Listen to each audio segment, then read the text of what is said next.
Good morning, everyone. David here. On your reading schedule, we are scheduled to be reading today Psalm 64 and 65, but we're going to focus on Psalm 65 today. This is actually the first of four Psalms to focus on the praise of the Lord and his blessings in nature and his dealings, his grace dealing with people.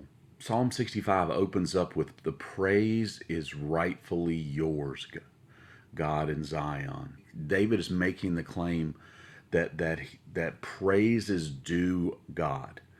And throughout this rest of this Psalm 65, he lays out why God deserves the praise. And what I want you to focus on is three things: the God of grace, the God of might, and the God of plenty. Those are the three things that we need to focus on during this psalm.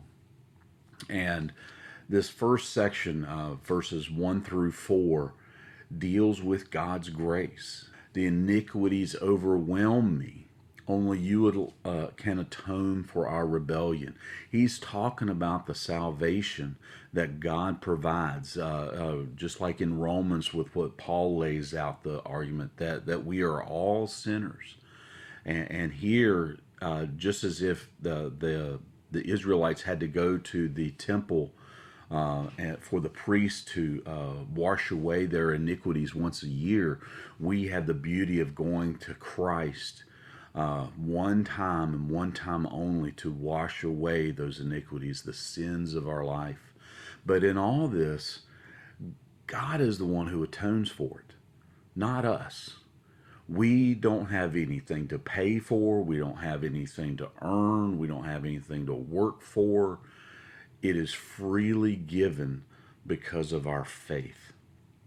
So again, this verses 1 through 4 is all about God's grace. Verses 5 through 8 deal with the might of our God. Look at the works around you. He raises the mountains by his power. You silence the roar of the sea, as it says in verse 7. And we are awed by him. And then the final part, because this is a psalm of thanksgiving during harvest time. You visit the earth and water it abundantly, enriching it greatly. God's stream is filled with water. And this is the more you read this, this is not a God who started a clock and walked away. We have a God who's intertwined in everything that we do. Everything that of our daily life, God is a part of.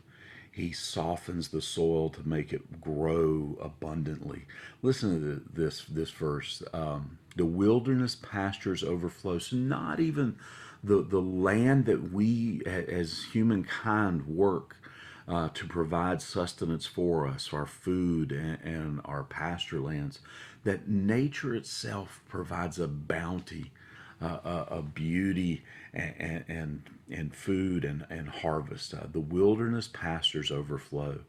God will always provide, and that's where God is plentiful in everything that we need. Listen to this last verse, and as you go today, rest of the day, think about this. They shout in triumph indeed. They sing.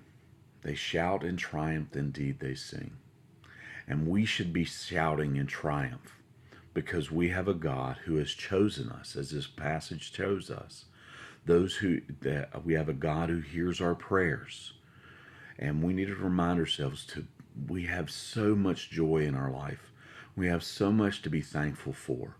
No matter what's going on around us, we have a God who provides, who has shown us grace when we don't deserve it.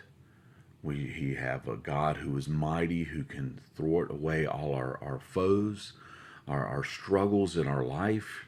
He's stronger than anything that can overcome it. And then in our darkest times and in our smallest efforts, as he provides for the sparrow, he provides for us. What a God to praise. Amen. Y'all have a great day. God bless.